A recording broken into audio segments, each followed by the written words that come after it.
Well, we now have our first case of Ebola in the United States and 100% proof. The extent of this outbreak is being hidden from the general populace. This case was confirmed in March, and it's absolutely being hidden. This was published in the Top Health Journal.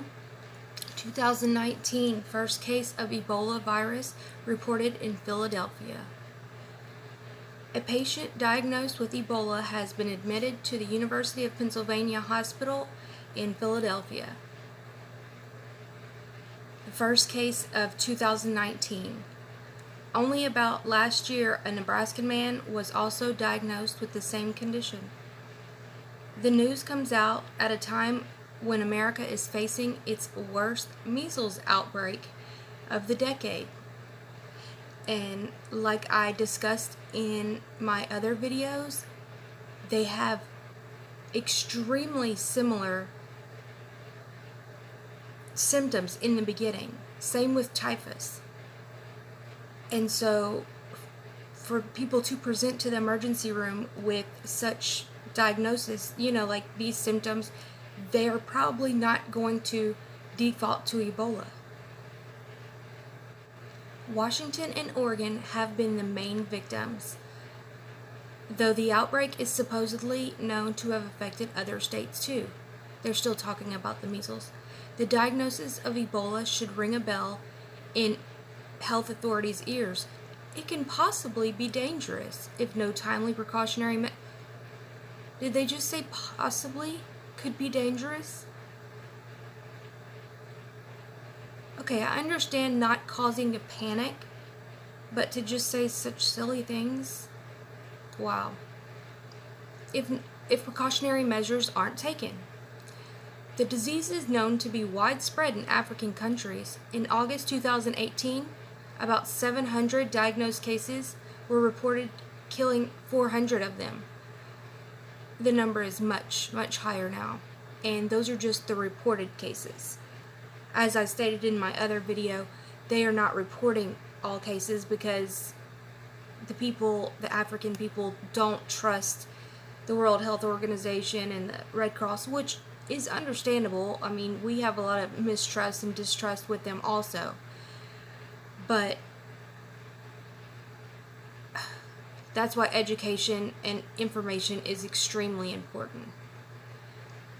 So they go on to say the patient was undergoing medical treatment and is kept under well supervision. So far, the exact reason has not been identified as to how the person got infected in the first place. That is what I've been talking about. They're not knowing where it came from. So that this man could have gotten it from somebody that it was laying dormant in. We already know it can lay dormant for up to a year. Scientific examinations are ongoing and the results are being awaited. It is also important to note that the patient was initially diagnosed with some other health condition. Just like I've been saying, it presents just like that disease that's going on in Brazil. I can't remember how to say it. I'm not going to even try to say it. I'll put it up on the screen. And then measles, flu, and also even like allergies to some people in the beginning stages. And then they go on to explain what Ebola is and how it can be transmitted through the air, breast milk, feces, saliva, urine, vomit. Okay. Is the U.S. at risk for Ebola? It says, the U.S. has been a global tourist hub. It attracts a large number of foreigners from all over the world.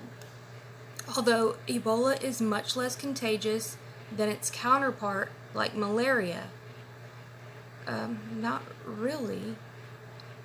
Yet it is still important to not exclude the possibility.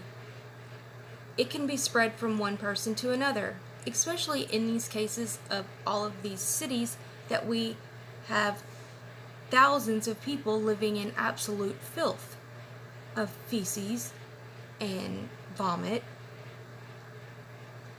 needles laying all over the streets. If you didn't see that video, that my previous video, check that out. I show pictures of all of those things. So they absolutely are hiding this from the public. The only update is something talking about, oh, false alarm in South Philadelphia about Ebola, and that's just Philly.com, when the Health Journal actually said it's confirmed. Actually, the update was published February 6th. The confirmation was in March. So they never put out an update. You see, March 8th, and they haven't put out an update past this. More than likely, they are trying not to cause a panic. Which I understand. Nobody needs to panic. You need to just be aware at this point of how to prevent it and what to stay away from. And so I'm going to show you some prevention things. I mean, if you are in known contact with people, obviously you need to be extremely protected. But obviously we're not going to walk around in biohazard suits. That would be silly at this point. So let's take a look at some precautionary measures that you can take to help protect yourself from getting this disease. Let's go over the symptoms first. Fever, headache, fatigue, diarrhea, vomiting, stomach pain, weakness and lack of appetite, red eyes, unexplained bleeding, joint and muscle pain. And as for Ebola prevention and control, obviously if you were in contact, you would be suited up like them. But in everyday life, you would make sure you wash your hands. Don't touch people with signs of it. Cook your food thoroughly. Do not touch clothes, bed, people that you think that have Ebola. Go to health clinic if you have the symptoms. I'm just a little wary of that one. Try to stay away from the hospitals unless you're actually sick. Do not touch vomit, saliva, urine, blood, or feces, especially of those that you think that may have Ebola. Do not play with monkeys and baboons. Obviously, this came from Africa. Tell everyone you meet about Ebola so they are informed. Do not eat, touch fresh bush meat. And then you can contact any health provider if you have other questions.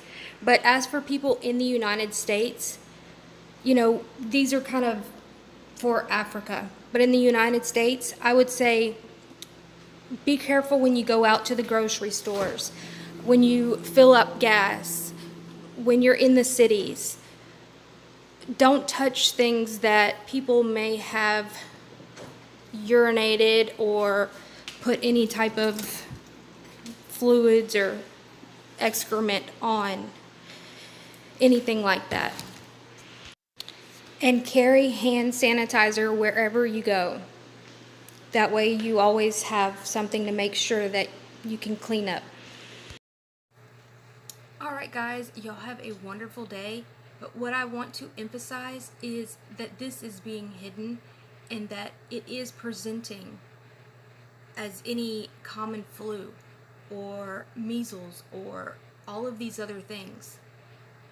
So if you have these symptoms or if you have a friend with these symptoms, make sure the doctors are looking into it a lot deeper, especially if you live in these big cities that have these, actually anybody, because with our soldiers being out in Africa and all of these people traveling here, you don't know who you're coming into contact with when you're going to Walmart and touching the basket or any other thing. So just be very cautious at this point, and I will keep y'all updated. Y'all have a wonderful day. Bye, guys.